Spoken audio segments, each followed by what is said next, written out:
Filthy Hope, we have sensitive conversations about sensitive material.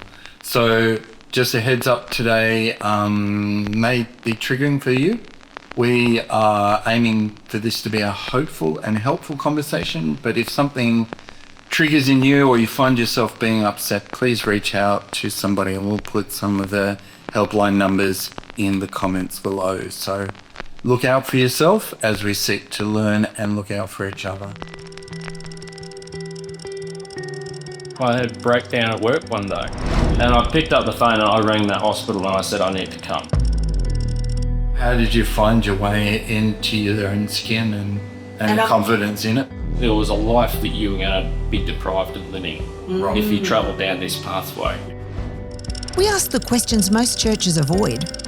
And how we get through it with faith and hope. Welcome back to Filthy Hope. Welcome back to Filthy Hope. We have conversations about faith with no filter. We talk about all the things that happen in life in the grey spaces. We talk about grit and we talk about grace. And I'm Ness, and I'm here with my co-host, John. Hi, Ness. Hi, brother. Reverend sister. Reverend brother, we have got a magnificent guest Brother today. friend. We do. We have got the very lovely Sascha Dawson with us today, who's coming to share with us a story that's deeply intimate about the death of his father. But before we go there, it's a unique death of your father, isn't it, Sascha? Yeah. Very unique. What we're going to be touching on today is voluntary assisted dying. And I had the privilege of, first of all, being friends with Sascha and Sascha's family for my whole entire life. I've known Sascha's family, and I then have the privilege of being able to walk with your dad and you and your family till the end. And it's an incredible story. I'm very privileged to have been on that journey with you and your folks. But we'll get to that in our second episode. Today, what we wanted to talk to Sascha is about Sascha. So Sascha. Because we're all special. Yes. We all have amazing stories, even though we often don't think they're that amazing. But most of us don't get to be who we are without a bit of sunshine and joy, as well as darkness and grace. Crap. Yeah. And crud. Yeah. And difficulty and struggle. Sascha. Who is Sascha? Because I'm meeting Sascha for the first time today. So, who are you? How are you? What? Tell us a bit about your story, how you came to be Sascha Dawson today. Oh gosh, that's a interesting question. I don't know how far back to go. Go back. So where did you grow up? Well, so I grew up in Sydney North Shore in St Ives. Right. Till about 5 years of age, and then our family moved to Wahroonga, Right. which is a bit further up the North Shore, and then I attended Barker College for the later half of my schooling. And at that stage was Barker, it's a private Anglican. Was that a boys' school at that stage? Or had it gone co-ed? It was co-ed from year 10 to 12. Right, okay, yep. It was a great experience, actually. Cool. Having a private school with, I think from memory now, Barker's actually been on co-ed right through, so I think that's even better. So what sort of school person? I know a lot of people are watching in America, they have very tight cultures. You've got your nerds, your jocks, your creatives, your emos, whatever. That probably doesn't apply as much here in Australia, but where did you fit within schooling? What was your passion, favourite subjects, sort of direction in life? I was thinking about this the other day. I don't think in our school, and maybe in Sydney at least, that there were categories of kids in that context. But I mean, I was pretty all-round, good at everything except classwork. Which was a blessing, because Barker was really good at all the extracurricular things. So I played rugby, I did track and field at rep level, surf lifesaving, which started in year 8, I think, and I've actually continued up until this year. Right, cool. So almost 20 years with the same surf club, which was affiliated with our school. Oh, okay. Which surf club? Farmers Beach, which Me. without giving anything away, Yeah. almost on your doorstep. Absolutely. great beach. Yeah. Incredible. So that formed a big part of my life, I think, through high school. And then I was also part of the Duke of Edinburgh's Award, which was across 3 years, I think, Yeah. high school. And So that's like an all-roundish type thing. You've got to do some outdoorsy stuff and yeah, learning-y stuff, and then you get an award. That takes a lot of effort, actually. so I did bronze, silver and gold. Yep. And I think because I was just, am I allowed to swear? Yeah. I was pretty shit at schoolwork. Yeah. Which is interesting because I've actually got, I love learning and studying. Yeah. So I don't know why I didn't have that. Just wasn't your jam. Just wasn't me back then. Yeah. But I made up for it with all the community service, all the other things. I had. Yeah. So what sort of community service? Well, I could try get involved in. Year 7, my house group, which I don't know for overseas listeners might not be familiar. Like a with, homeroom sort of. Yeah. You try a bit like Harry Potter. You had your house. Yeah, Gryffindor. That's right. That's a good description. So we did sporting activities, but amongst other ones, our housemaster was big on community service. Right. From year 7, I think you guys seemed to door knocking to raise money for the Red Shield. Love that. Yeah, that's a Salvation Army, or here in Australia called the Salvos. Yeah. And so that really kicked off my community service passion. And that carried through certified saving, through all the other activities that I did through Duke of Edinburgh. And in addition to that, I also joined the Scout Cadet unit. Right. Yep. So that was from year 8 through year 12. So that's the Army cadets. Yes. Yeah. Did you how Army would you describe it? Like, because there's I didn't do cadets. I did Army Reserve, and that was proper Army. But my girls were all in the Knox cadets. Knox and Barker, by the way, were sort of rival schools at one stage. Yeah. Certainly on the footy field. Absolutely. So what was involved in cadets? Was there marching? Did you have to shoot people? Yeah, there was a lot of marching. There was a lot of discipline. Yeah. But there was also a lot of fun things. I mean, we were part of the biggest voluntary group. Yeah. Because I think schools like Knox, for instance, had a mandatory couple of years where you had to join Yeah. the cadet unit. But Barker was voluntary right the way through. And we had the best selection of activities. We learned how to fire rifles. Wow. Like Like you light literally rifles. real ones. Yeah. Standard issue military rifles. Yeah, Knox never got to do that unless you were listening to elite. Oh, everyone got to do it at Barker. It was fantastic. And we used to do these weekend exercises at night where you'd have flower bomb wars and Wow. Cool. it was like the ultimate kids going out in the bush and just Yeah. being feral. Yeah, Wow. Boy Boy Scouts with a military sort of sense to it. Yeah. Wow. Cool. Wow. But that actually, There's a great Yeah. leadership training. oh, Did you have a rank?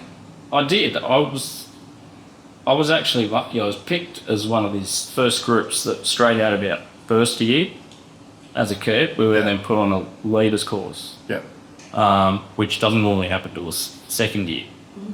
So I progressed. I actually spent 3 of the 4 years holding rank. And I think when I finished, I was the medical officer or something in that quarters unit. So, Incredible. Awesome. Sash? but that did. I don't really talk about my military life outside of school now, but that did. I think that was the catalyst for joining the military. I went Army Reserves as well Cool. for a number of years. But yeah, I'm another fellow trained killer. I wouldn't mind. Can girls do that? Yeah. Yeah, wow. I'd be too noisy, I reckon. They'd find me and shoot me first. So you've done school at Barker on the North Shore, which for those who are not from Australia and Sydney, the North Shore is actually a big line of hills that's nowhere near any water other than some rivers. So it's ironically named. You did a lot of involvement in stuff. I mean, Duke of Edinburgh had the adventure side, but also had service component. You got into service, you got into leadership training and outdoorsy stuff through cadets. Where has career then progressed you through life to today? Like, it's interesting actually, because I think I've got some of, I don't know whether it's Dad's, something in Dad's DNA that made him leave the corporate structure of the organisation, so he's in business. That's something that I've always struggled with in my career, is working with so many people that I felt you just become a number in. I've had this, even to this day, I'm still finding the right path in terms of what career direction I'll take, because what I'm really looking for is something where I've got the opportunity to use everybody. Not just leadership, but all the life experience I've built. yeah. And one of the things that I find interesting is that what Dad always said to me is that there's only so far in a big organisation you can get it before people feel like a bit intimidated by it. To have someone who's had life experience and not afraid to speak up. And that, in a lot of the areas I've worked in, I feel like you've just got to sort of close your mouth, fall into line. Yes. Bit like the army, Yeah. which ironically I love that part of the army. But since getting out, I worked in a couple of different careers. I've had a lot of passion for sales and talking to people. Yeah. And a lot of people say I'm a good listener, which is interesting because a lot of other people say I'm a good talker. You're both. I would say you're both. Goes well. So, Then you're going to end up like us. yeah, wonder. Maybe. You never know. Listening and talking. Yeah, Sach, you know, your life sounds lovely. Sounds like it's been a pretty, you went to bougie school. I never got to go to fancy private school or any of that, and grew up in a fancy suburb, two fancy poshy suburbs, and you had a pretty poshy life. I mean, you had a boat. Your family actually had a boat, and Dad had a fancy car, and I know the fancy nature of which your family were. I used to think you were really posh. But what I also know is that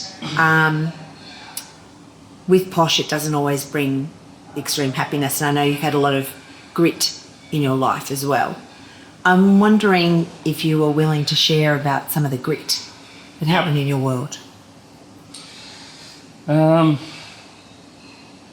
I think probably the biggest challenge, or at least the earliest challenge in life, was probably sexuality. And it's hard to actually put a finger on what age it was. Yep. Interesting.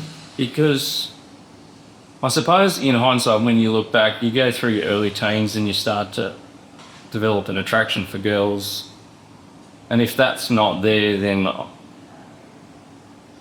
think bisexuality was probably the word, like the phrase or the label that everyone liked to throw away? self-label if you weren't straight. Yeah. And I think that It was safer than gay. yeah, it was like you didn't have to commit all the way. Right. You There's could still have a go get both out of ways. jail clause Yeah. Oh, wow. if you change your mind. I don't know, something like that. And that's not to diss by No, people, no. but yeah, this is, the experience of people's lives. Because the other thing that I still feel so young. So when I think back, that was 20 years ago, I think, when I came out. Right. And because social media was so young and so new at that point, that rapidly sped up the process that people, I think, experience coming out, or the lifestyle, particularly in places like Sydney, Yeah. of a life of being a young gay teenager. Yeah. Who did you come out to first? Well, it was Mum and Dad. Well, I came out to both of them together, but I think it was actually one of my closest friends that I told at the time. And that was because I was already dating somebody. Can I ask which gender you were dating? Male. Yep. Yeah. And how did it land? Well, with a couple of my friends that I spoke to, they said, yeah, so what? Oh, it's beautiful. Yeah. Because as I said, being the kid, and all the, I suppose what you might call back then stereotypical straight types of activity, nobody would have picked it. No. Yeah. And I think I was still in a lot of confused state about what I was, where I was at. So it was really, I think, when I spoke to mum and dad and explained to them, which was more like it wasn't I'm gay, it was more along the lines of I don't mind girls. And you can fill in the gaps. How did that land with them?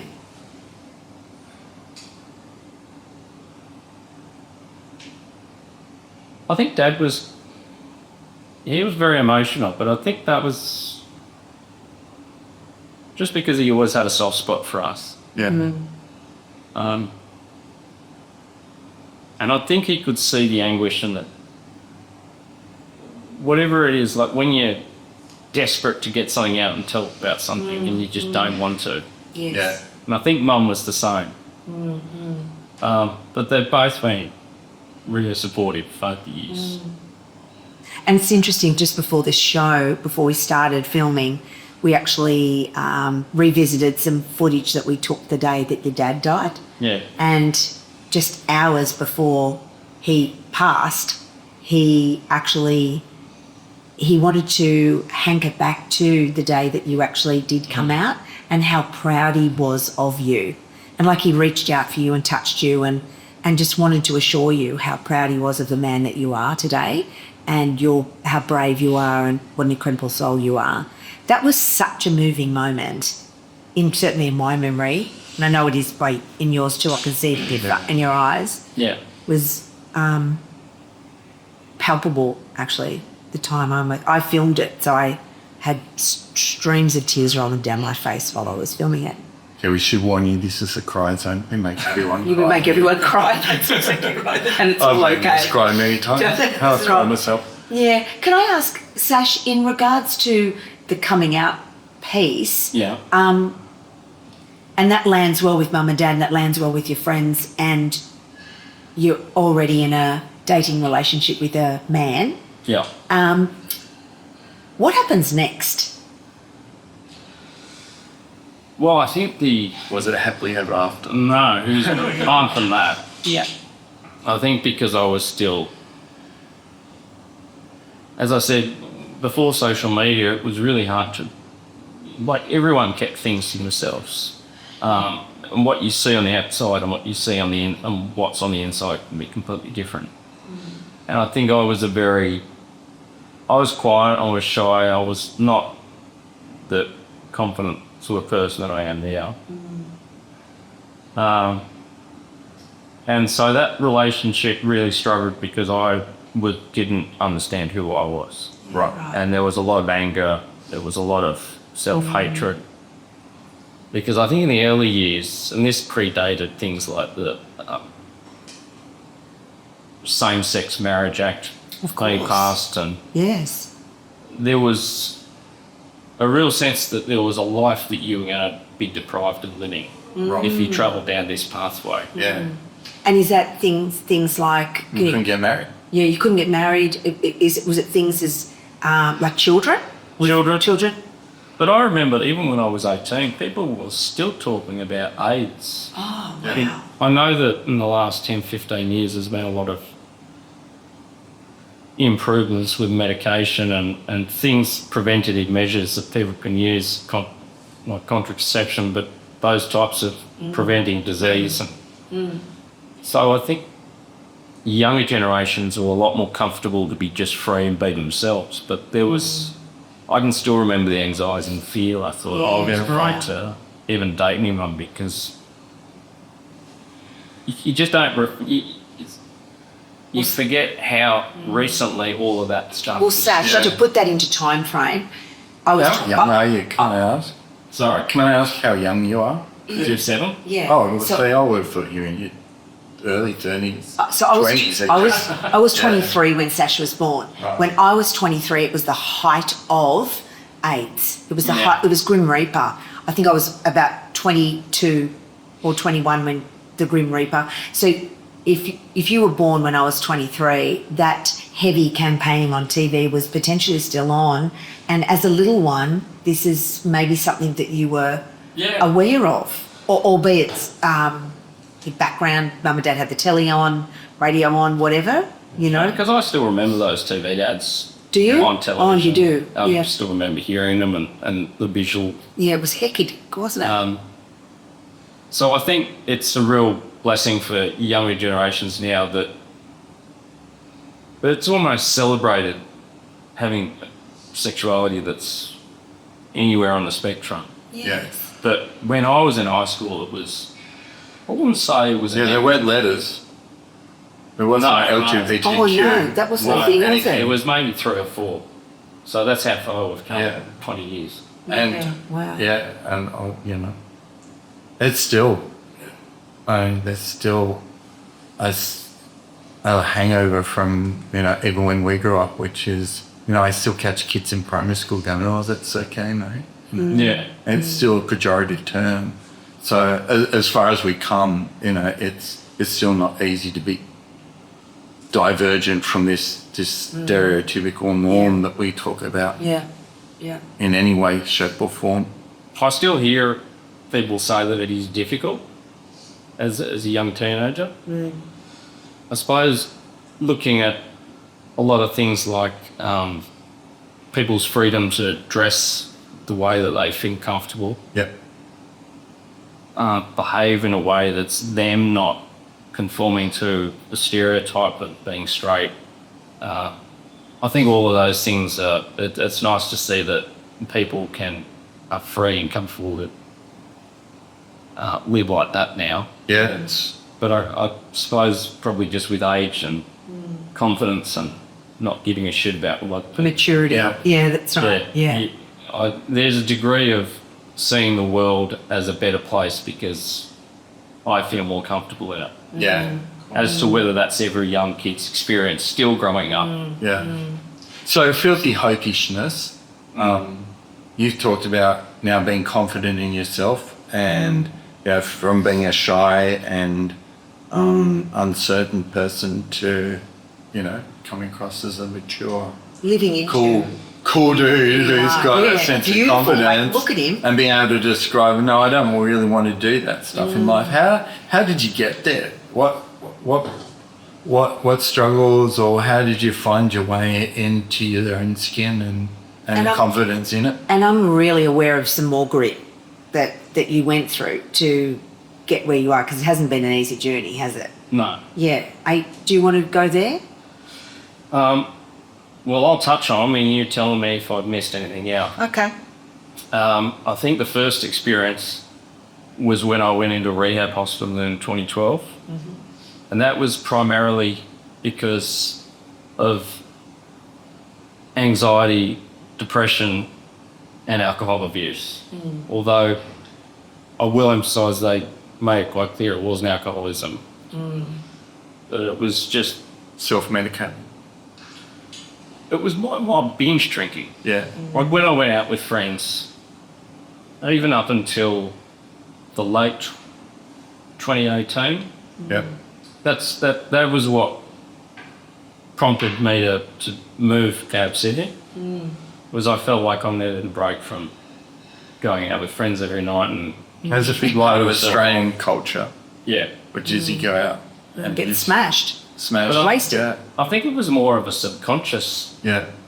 It was just, I loved the feeling of when you get past 3 or 4 drinks and you just, all your inhibitions are gone and you say and do and just have a good time. Yeah. It was all innocent, Yeah. but it was just at a point where I thought, no, I've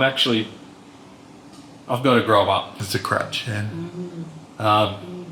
So you had a Rehab. rehab. How long was rehab? What did rehab involve? Like, is it an institution or is it? Yes, it was a hospital. It was a living program. Yeah. I actually did a outpatient program probably in the months leading up to that.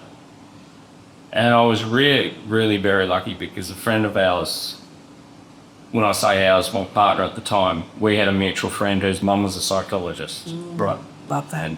And she had done her residency training, I believe, at this particular hospital in the model. And one weekend while I was at their house in one of these downward spirals, she got online and we did the quiz together. And she said, right, you've answered 9 out of 10 questions. You got a problem, buddy. Yeah. Yeah. And I think I probably put it off. And Yeah.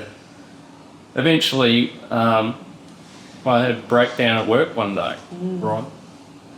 And as I came Or a from... breakthrough, as we call it. Well, I think I'm Punch in breakthrough psychology. came quite a bit later after that. But this was a moment where Hit rock bottom. yeah.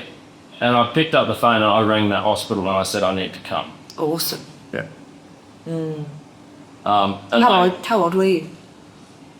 Well, 25, right? And I was the youngest in there at that time by quite a number of years. Yeah. So that in itself was a bit confronting. Yeah. Yeah. And so that was a 3-week experience where you have to leave your phone at the door. Yeah. Wow. Everything gets left behind. No phone calls are now. Yeah. Yeah. Wow. I describe it as a cross between being in prison and being on Big Brother.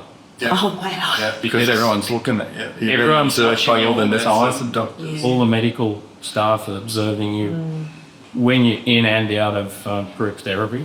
Yeah. Yeah. But Did you have a partner at the time, Sach? yeah, So you leave your partner. Oh, that's right. It's Yeah. the psychologist's son. I'm thinking. no, that was a friend of ours. Oh, friend. Mutual Your friend. Yeah. Yep. Gotcha. Yeah. So, So you find yourself. what did you grow? How did it grow you? How did you find healing in that space, or what were you healed of and discovered about yourself that allowed you to move forward? I think one of the things was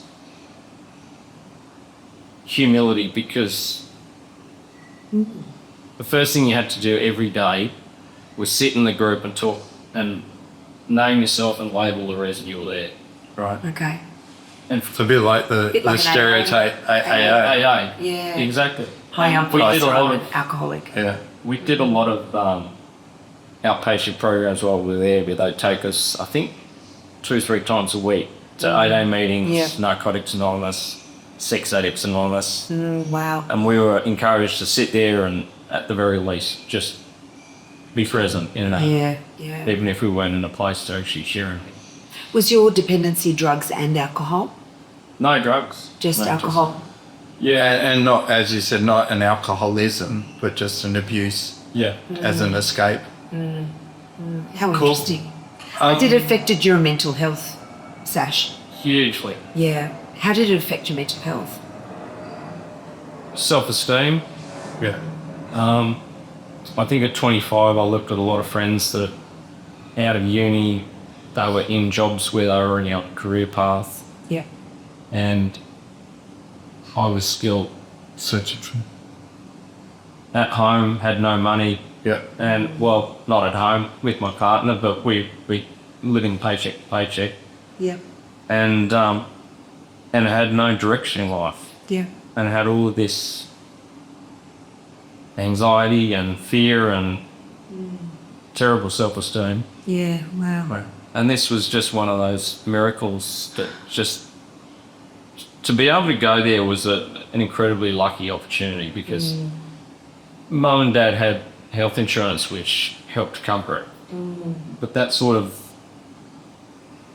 service is not available for anyone. No, it's not. not cheap to get well. And No, you've got to be I've realised you've got to be actually quite wealthy to be sick on any level. or to get proper healing. To get the best of access to the best care timing, the Yeah, timing of it. yeah. You can definitely get into mental health facilities, but not generally when you need it. Yeah, You know, you got on a wait, waiting wait, list, wait, you know, and you could be that's no waiting. fun. So the fact that you got quick action is like you say, lucky. Yeah. It really is. It's a blessing, right? Yeah, and I think that was part of the humility, was that not everybody has access to that. So knowing that that was available when I needed it. Yeah. Wow. It is as a good option. Yeah. And I think that was the very beginning of starting a better path. Cool. amazing. As we sort of come to the end of this part one of your story, this is Faith No Filter. That's part of Filthy Hope. Where do you sit on the faith spectrum? Oh gosh, it's an interesting question because I've had so many periods of life where I've had experiences that made me feel like this. I definitely believe there's something bigger than me. Yep. Something that draws me to a sense of belief in faith. But I've been to a religious school. I've used to go to a youth ministry. I've been to church groups when I was older with a friend that I used to know, and I've had all of these interactions. I've never yet to experience that pull that just made me go, you know what, this is the life I'm Cool too. gonna have. Wow.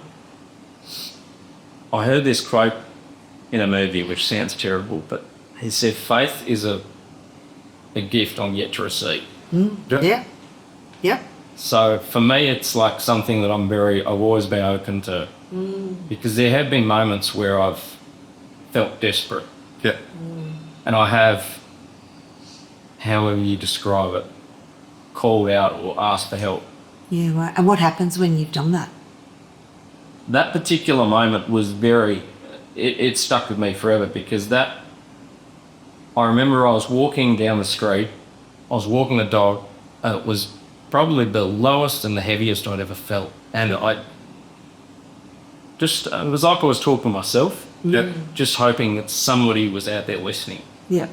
And within about 5 minutes, there was this sense of weight just lifted. Yeah. Wow. And if you've ever felt those days when you're incredibly depressed, imagine that just disappearing in a heartbeat. And I could never explain that. Yeah. Nope. And That's a good one. So to me, I think that's Keeps you open. what faith represents, because it's just beyond what you can really, you can't see it. And it's hard to articulate as well, isn't it? Yeah. Yeah. It gets bigger than a feeling. Yeah, 100%. Yeah. It's such a huge thing. Yeah. Thank you. Sorry, we're off to breaking the song. That Sorry, is people. amazing, Sascha. Thank you for sharing and being so vulnerable. Interesting that you've got a faith intersection there with the grit in your life, and it's beautiful that you can articulate it and that you're open to what I would call God has for you on your journey. Yeah. I mean, you might call it something else. I don't know what you call it, John, but But that's it. But it's this hope Yeah. that you've more. seen goodness even in the midst of struggle, and I'm sure we haven't, in the short time we've had, gone to the fullness of some of the stuff you've gone through. But we get a glimpse that there is hope. That's the main thing. I think that's what we keep trying to talk about in this conversations that we have. That filthy hope in the midst of the dirtiness of life sometimes and the rough. yeah. We can usually find something if we're open to it. There's something that draws us to that next phase, and there's time and time again the stories that people we talk to, there's a sense that it's not all bad. And whilst it's completely crap and awful when it's in the midst of that, that's not the sum total of life, and that there is these moments that shine, and like you're in great testimony to the fact that you can come through some of those times, and what some of the psychologists talk about is post-traumatic growth. That we grow, we come to our sense of self. Yeah, we come to our sense of self. It's not why we have crap happen, but there's usually, when we tap into help and assistance and reflection, we can still find growth in ourselves to come to a more confident state, and that becomes part of our story of who we are. Yeah.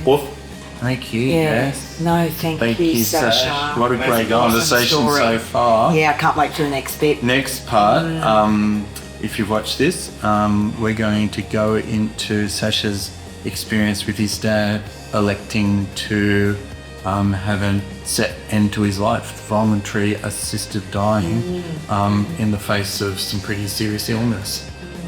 So again, if anything we've talked about has been triggering for you, please reach out and get some help. But we do hope that it's been a helpful conversation. Thank you, Sascha. Thanks, Ness. Thanks, John. Thank you, Reverend Yeah, Brother. thanks for Frederick, listening. Sister, sorry. We'll be back. Friend, brother. Yeah, as Arnold Schwarzenegger says, we'll be back. Thanks for listening to Filthy Hope today. If you're not already a subscriber, could you maybe subscribe? It's going to really help other listeners find us.